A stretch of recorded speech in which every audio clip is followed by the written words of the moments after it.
वालेकुम, welcome back to my channel. और आज हम मैथ्स करेंगे और मैथ्स का जो टॉपिक है आज वो है साइमल्टेनियस इक्वेशन।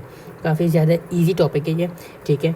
और इंशाल्लाह ताला आज हम इसको कवर करने की कोशिश करेंगे। जी, तो साइमल्टेनियस इक्वेशन को सॉल्व करने के दरअसल दो तरीके हैं। एक है एलिमिनेशन मेथड और एक है सब्स्टिट्यूशन मेथड, ठीक है। अब बच्चे अक्सर कंफ्यूज होते हैं कि कौन सा मेथड कब यूज़ करना है, तो आज मैं आपकी ये कंफ्यूजन दूर कर दूंगा, ठीक है। सो सबसे पहले हम एलिमिनेशन मेथड पे चलते हैं, ठीक है। सो एलिमिनेशन मेथड में सिंपल सा काम है, ठीक है। आपके पास दो इक्वेशंस एज ऑलवेज गिवन होगी, ठीक है। आपके पास दो इक्वेशंस गिवन है, ठीक है। देन यू हैव टू सी कि भाई दोनों इक्वेशन में क्या जो वेरिएबल्स हैं, जैसे कि ये x हो गया और ये यहाँ पे b हो गया, ठीक है। सो क्या ये दोनों टर्म्स जो हैं, ये जो वेरिएबल्स जो हैं, ये आपस में एक दूसरे के साथ मतलब लिंक कर रहे हैं। आई मीन टू से कि फॉर एग्जांपल पहली इक्वेशन में क्या है, 2x minus 4b is equals to 6, ठीक है। सो नीचे वाली इक्वेशन में भी 3x plus B is equals to 7, मतलब कि x के नीचे x है, b के नीचे b है और इंटीजर के नीचे इंटीजर है, ठीक है। सो एलिमिनेशन मेथड को सॉल्व करने का तरीका ये है कि जो वेरिएबल्स हैं उसके नीचे बिल्कुल सेम वेरिएबल होना चाहिए। जैसे कि ऊपर वाले में x है तो नीचे वाले में भी x होना चाहिए, ठीक है। अगर यहाँ पे b है तो उसके नीचे वाले में भी b होना चाहिए। और यहाँ पे वेरिएबल नहीं है, यहाँ पे नंबर है सिर्फ सादा सा, तो उसके नीचे भी सिर्फ अगर नंबर होगा तो एलिमिनेशन मेथड लगेगा, ठीक है। I hope it is clear. मैं आप लोगों को फिर से रिपीट कर देता हूँ कि वेरिएबल जो भी होगा, जैसे कि ऊपर वाले में x है, नीचे वाले में भी x है, ठीक है। तो ये दोनों आपस में एक दूसरे से लिंक कर रहे हैं, ठीक है। एक दूसरे के ऊपर नीचे ये दोनों, ठीक है। सो ये दोनों ऊपर नीचे हैं। उसके आगे चलेंगे तो b वाले का भी यही है कि b और b दोनों आपस में ऊपर नीचे है, ठीक है। और उसके आगे और चलेंगे तो इंटीजर्स जो है वो भी ऊपर नीचे ही हैं, ठीक है। सो x के नीचे x है, b के नीचे b है और नंबर के नीचे नंबर है। सो इट्स मीन कि अब एलिमिनेशन मेथड लगेगा। ये एक ट्रिक है सॉल्व करने की। आप इस पर सब्स्टिट्यूशन मेथड भी लगा सकते हैं, लेकिन वो ज़्यादा टाइम कंज्यूमिंग होगा, ठीक है। सो आपका टाइम का फिर मसला होगा, ठीक है। अक्सर ये P1 में ही आता है, ठीक है। सो P1 में you have to work smartly, आपको टाइम का बहुत ज़्यादा ख्याल रखना पड़ेगा, ठीक है। सो ठीक है, तो नंबर के नीचे नंबर होना चाहिए, ठीक है। और सेम वेरिएबल्स एक दूसरे के नीचे होने चाहिए, ठीक है। सो अब हम इसको सॉल्व कैसे करेंगे, ठीक है। अब आप या तो x वाली टर्म को या तो b वाली टर्म को आप इन दोनों में से किसी भी एक को कैंसिल कर दें, ठीक है। अब मैं आप लोगों को सॉल्व करके दिखाता हूँ जी। सो यहाँ पे 2x minus 4b is equals to 6, नीचे वाले में 3x plus B is equals to 7, elimination method लगेगा, ओके। तो हम एक काम करते हैं, b वाली को कैंसिल करते हैं। तो b वाली को कैंसिल करने के लिए हमें सबसे पहले b वाले का जो सेकंड इक्वेशन में जो b का कोएफिशिएंट है, हमें उसको पहले 4 बनाना पड़ेगा सेम करने के लिए, ठीक है। तो हम इस पूरे इक्वेशन को मल्टीप्लाई बाय 4 कर देंगे, ठीक है। सो 2x ऊपर वाली equation same as it is रहेंगी, ठीक है, इज इक्वल्स टू 6, ठीक है जी। अब 4 3 ज़ा 12x plus 4b is equals to 7 4 ज़ा 28, ठीक है। अब ये दोनों 4b, ऊपर भी 4b है, नीचे भी 4b है, ठीक है। अब आपने एक और चीज़ देखनी है, इनकी साइंस, ठीक है। आपने इनकी साइंस को देखना है कि क्या इनकी साइंस आपस में मतलब डिफरेंट है, क्योंकि अगर सेम होंगी तो फिर आपको उसको डिफरेंट करना होगा। ये इसका रूल है कि अगर तो आपको कैंसिल करना है ना, तो first you have to see the signs कि क्या वो साइंस डिफरेंट है कि नहीं है। अगर तो साइंस डिफरेंट है तो फिर आप आराम से उसको कैंसिल कर सकते हैं, लेकिन अगर साइंस सेम है तो आपको साइंस चेंज करनी पड़ेंगी। सो यहाँ पे पहले में माइनस है, दूसरे वाले में पॉजिटिव है, प्लस है, ठीक है। तो ये डिफरेंट है तो हम इसको कैंसिल कर देंगे, ठीक है। अब x वाले कोफिशिएंट को अब आप ऐड कर लें, 12 प्लस 2 14x, ठीक है। अब आप सिंपली नंबर्स को भी कर लें, इज इक्वल्स टू 34, ठीक है। अब यहाँ पे x के साथ 14 मल्टीप्लाई हो रहा है, यहाँ पे जाएगा तो 34 डिवाइडेड बाय 14। ठीक है, सो यहाँ तक आंसर नहीं छोड़ना। ठीक है, आपने अब इसको सिंप्लीफाई करना है। तो अब सिंप्लीफाई कैसे करेंगे? Without calculator.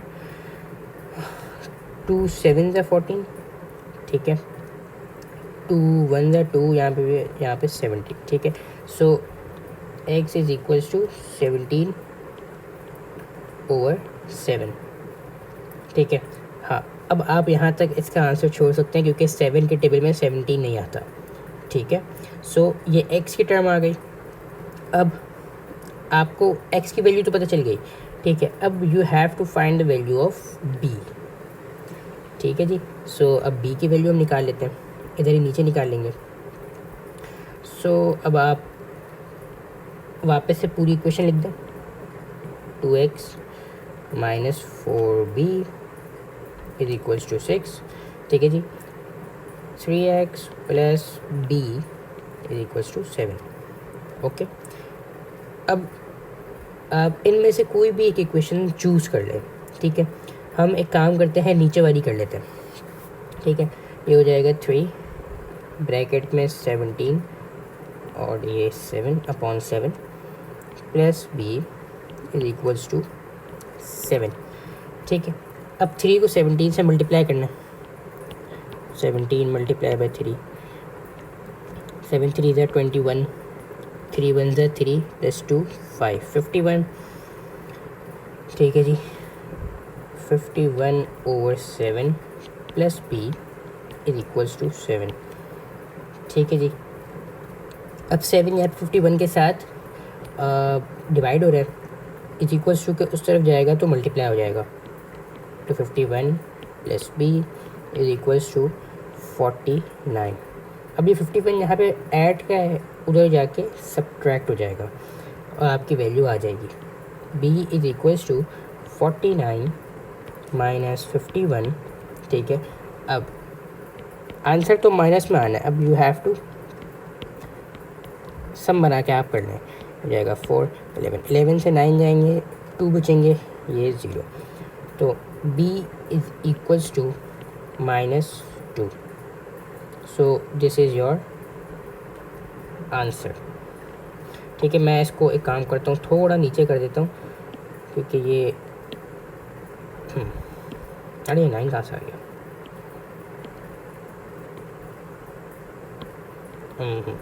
सही।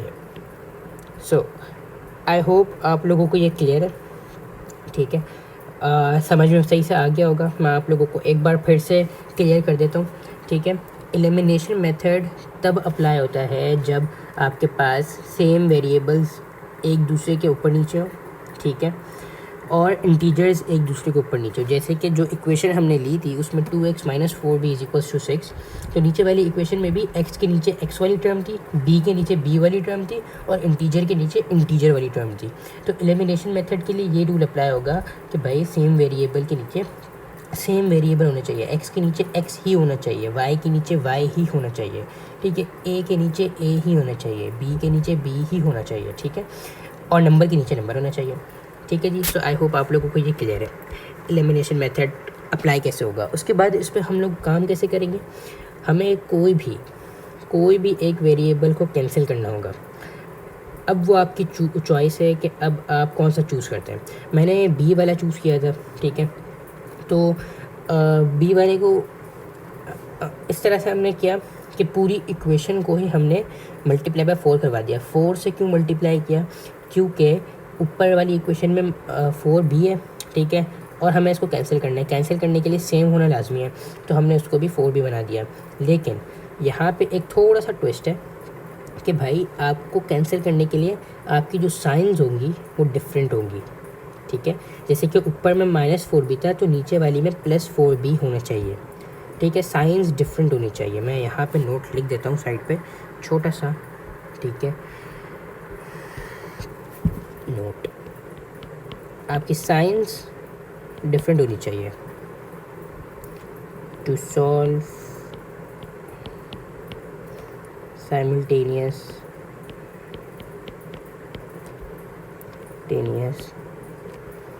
इक्वेशन आगे ब्रैकेट में elimination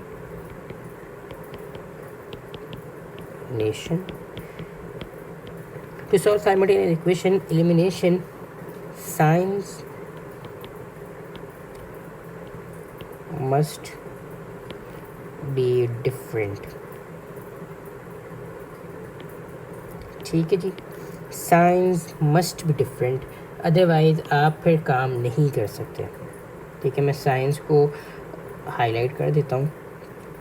so signs must be different, otherwise आप कैंसिल नहीं कर सकते. You are not allowed to cancel the variable. ठीक है, सो फिर हमने साइंस डिफरेंट थी हमारी ऑलरेडी, हमने इसको कैंसिल किया. ठीक है, और फिर जो एक्स की टर्म्स थी, ठीक है, हमने उसको ऐड किया, और जो सिंपल नंबर्स थे हमने उनको भी ऐड किया. ठीक है, उसके बाद 14x हमारे पास x का टोटल टर्म आया. ठीक है, और 34 हमारा टोटल सम निकल कर आ गया. ठीक है, इसके बाद फिर यहाँ पे 14x के साथ मल्टीप्लाई हो रहा था, हमने इज इक्वल्स टू की दूसरी तरफ ले जाके उसको 34 से डिवाइड करवा दिया और आंसर हमारे पास आ गया. उसके बाद हमने x वाली टर्म को किसी भी एक इक्वेशन में, आपकी चॉइस होती है, किसी भी एक इक्वेशन में आप उसको सब्स्टिट्यूट कर दें. ठीक है, आप x वाली टर्म को किसी भी एक इक्वेशन में डाल दें. ठीक है, उसके बाद अकॉर्डिंगली फिर आप उसको सॉल्व कर लें, सो आपका आंसर हो जाएगा. तो हमने उस x वाली टर्म को इक्वेशन नंबर 2 में डाला, 3x + p = 7, इस वाली इक्वेशन में डाला, और देखते देखते हम उसको सॉल्व कर गए. ठीक है, सो आई होप यहाँ तक आप लोगों को क्लियर है. अब हम चलेंगे सब्स्टिट्यूशन मेथड पे. जी, तो अब हम सब्स्टिट्यूशन मेथड पे चलते हैं. ठीक है, तो सब्स्टिट्यूशन मेथड भी काफ़ी आसान है. ठीक है, आपको इन दोनों इक्वेशंस में से किसी भी एक वेरिएबल को सब्जेक्ट बनाना होगा. ठीक है, या तो आप x को बना दो या तो आप y को बना दो. ठीक है, इट्स अप टू यू. सो हम पहली वाली इक्वेशन में, ठीक है, हम पहली वाली इक्वेशन में x को सब्जेक्ट बनाते हैं. ठीक है, सो x के साथ यहाँ पे 2 मल्टीप्लाई हो रहा है, इज इक्वल्स टू की दूसरी तरफ जाके डिवाइड हो जाएगा. ठीक है जी, सो एक मिनट जी, मैं फिर से लिख रहा हूँ, sorry. x is equals to 6y upon 2. ठीक है, ये आपके पास x की टर्म आ गई. अब आपने इसी को दूसरी इक्वेशन में पुट कर देना. ठीक है, तो दूसरी इक्वेशन में हम इसको कैसे पुट करेंगे? दूसरी इक्वेशन क्या है? 4y is equals to 3x - 1. तो 3 और x की जगह पे क्या आ जाएगा? 6y upon 2 - 1. ठीक है, अब आपने सिंपल सा मल्टीप्लाई कर देना है. ठीक है, 4y is equals to 6 3 18y over 2 - 1. ठीक है, 2 यहाँ पे डिवाइड हो रहा है, वहाँ पे जाके मल्टीप्लाई हो जाएगा. सो ये हो जाएगा 2 4 8, 8y is equals to 18y - 1. ठीक है जी, अब 18 यहाँ पे y के 18 यहाँ पे पॉजिटिव का है, वहाँ पे जाके माइनस का हो जाएगा. ठीक है जी, सो 8y इज इक्वल्स टू -1. ठीक है, 8y प्लस का है और 18 माइनस का हो जाएगा. ठीक है, so -18y + 8y will give -10y. -10y is equals to -1.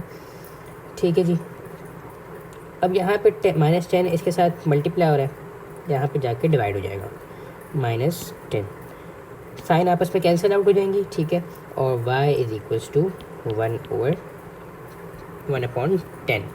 ठीक है, सो ये y की वैल्यू आपके पास आ गई, बिल्कुल आ गई.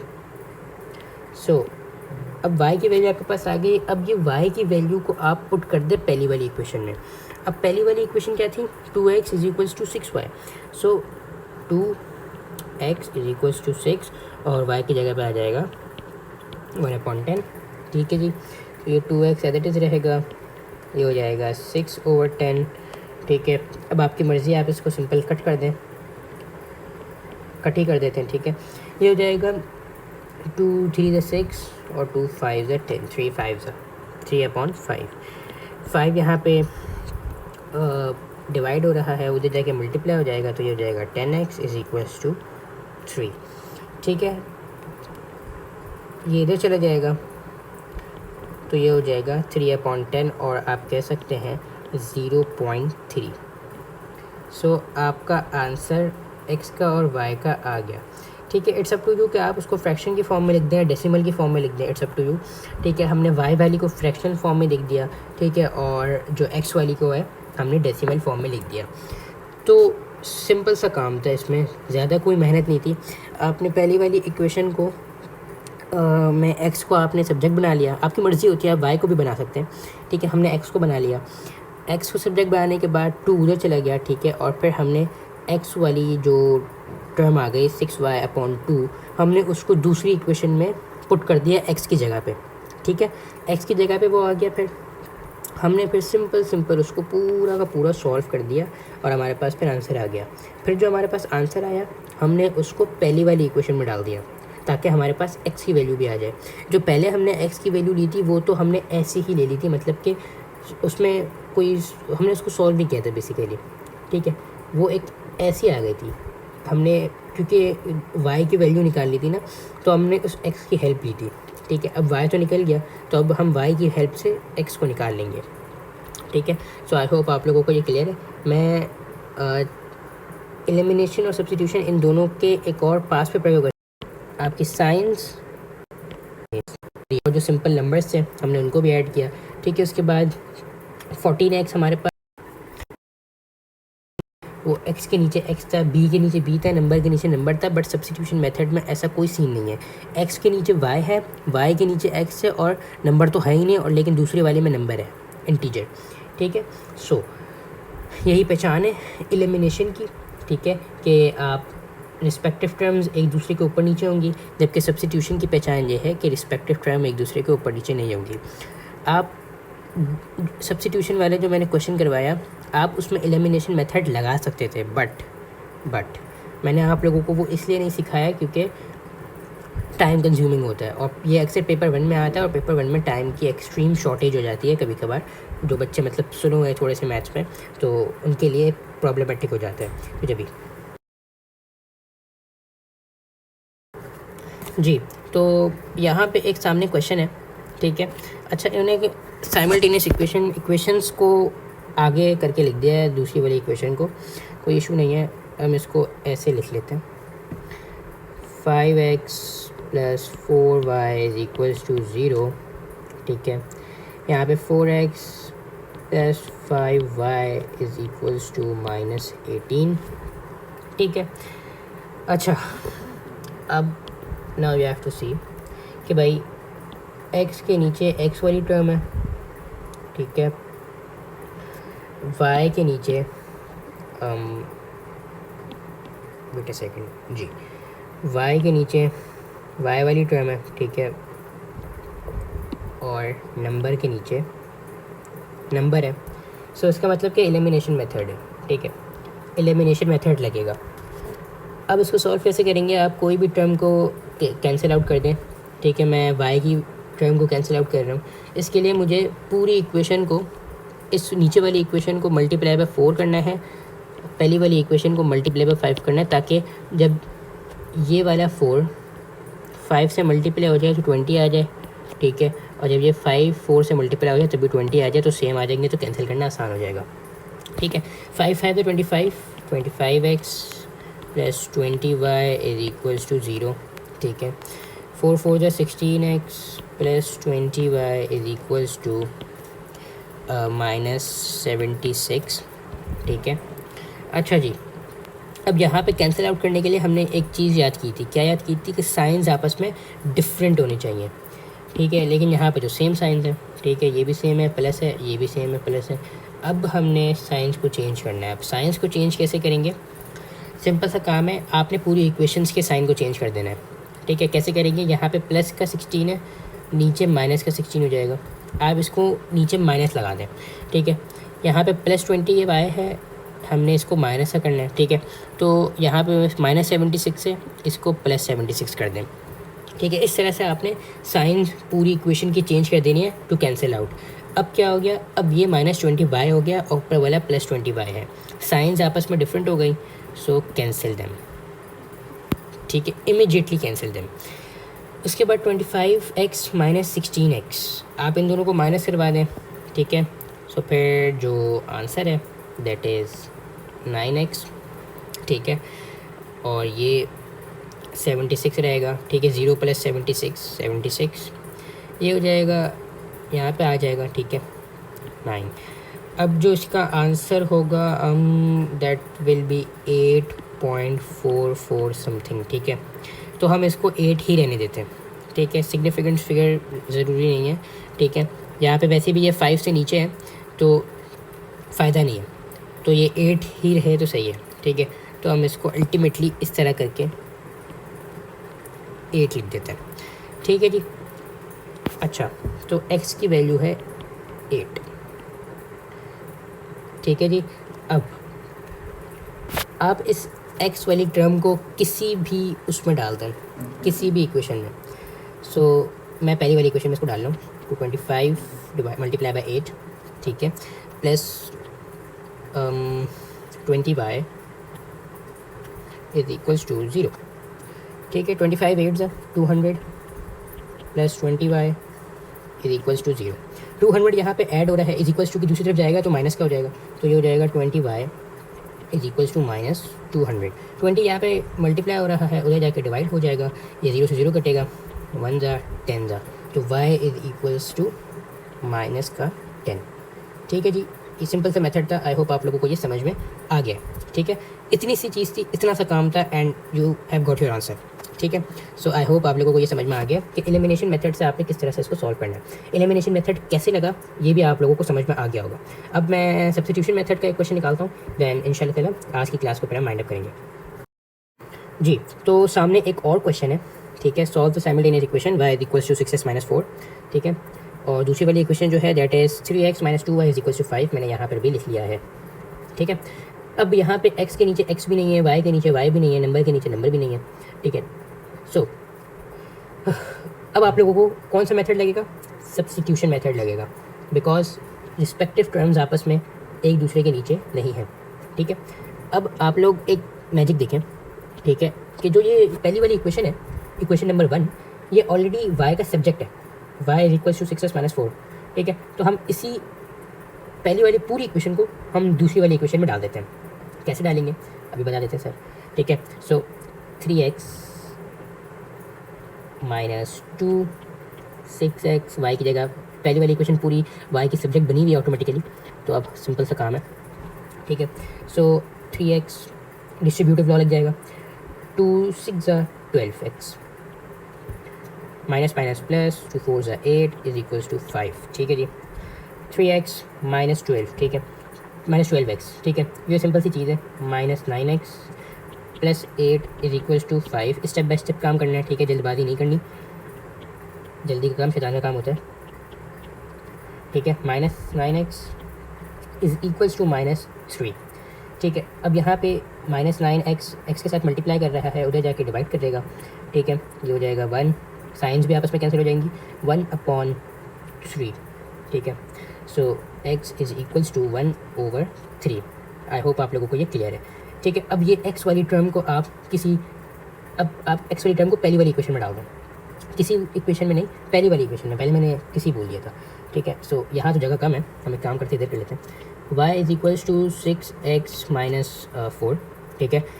x आया था आपके पास 1/3, ठीक है, -4, ठीक है, तो ये हो जाएगा 6/3 -4, ठीक है। अच्छा, अब ये हो जाएगा 1 ज़ा, ये हो जाएगा 2 ज़ा, सो = 2 - 4 विच विल गिव -2, ठीक है। सो आपके पास y की टर्म भी आ गई और वैल्यू आ गई और x की वैल्यू भी आ गई। सो भाई जान ये एक सिंपल सा छोटा मोटा सा नन्ना मुन्ना सा काम है दोनों का, ठीक है। आपने बस ये याद रखना है कि एलिमिनेशन कब लगेगा और सब्स्टिट्यूशन कब लगेगा। एलिमिनेशन का मैं फिर बता देता हूँ, रिस्पेक्टिव टर्म्स आपस में एक दूसरे के नीचे हो, ठीक है, जैसे कि x के नीचे x हो, y के नीचे y हो, नंबर के नीचे नंबर हो, या कोई भी वेरिएबल है उसका सेम नीचे उसके होना चाहिए, एग्जैक्ट नीचे होना चाहिए, ठीक है। इसके बाद जो सब्स्टिट्यूशन है उसमें रिस्पेक्टिव टर्म्स आपस में एक दूसरे के नीचे नहीं होती, ठीक है। सो आप लोग देख के समझ जाएंगे कि भाई कहाँ पे सब्स्टिट्यूशन लगेगा, कहाँ पे एलिमिनेशन लगेगा। दोनों मेथड्स भाई लग सकते हैं इक्वेशन में, किसी भी इक्वेशन में दोनों मेथड्स लग सकते हैं, लेकिन टाइम कंज्यूमिंग होगा, टाइम ज़्यादा लगेगा, मसला ये है। ठीक है, तो जब भी मैंने आप लोगों को वो सिखाया भी नहीं, सो ये दोनों क्वेश्चन भी मैंने करवा दिया पास पेपर के। ठीक है, कल इंशाल्लाह थोड़े से मैं और क्वेश्चन लेके आ जाऊँगा, तो इंशाल्लाह फिर हम वो करेंगे, पास पेपर के थोड़ी से कल हम प्रैक्टिस कर लेंगे। ठीक है, और फिर बस आज के लिए इतना ही। Thanks for watching my channel, do subscribe it and like it and share it with your friends. ठीक है, ताकि उनका भी भला हो, मेरा भी भला हो। रोज़ाना कहता हूँ, आप लोग करते नहीं, आई डोंट नो व्हाई। ठीक है, सो मेहनत लगती है इसमें। ठीक है, इतना बोलना पड़ता है और ऐसे समझाना पड़ता है कि भाई समझ में भी आए। ठीक है, सो आई होप आप लोगों को सारी चीज़ें समझ में आ गई हैं। ठीक है, सो अब नेक्स्ट वीडियो तक के लिए मुझे इजाज़त दीजिए। ठीक है, और अल्लाह हाफ़िज़, टेक केयर, गुड बाय।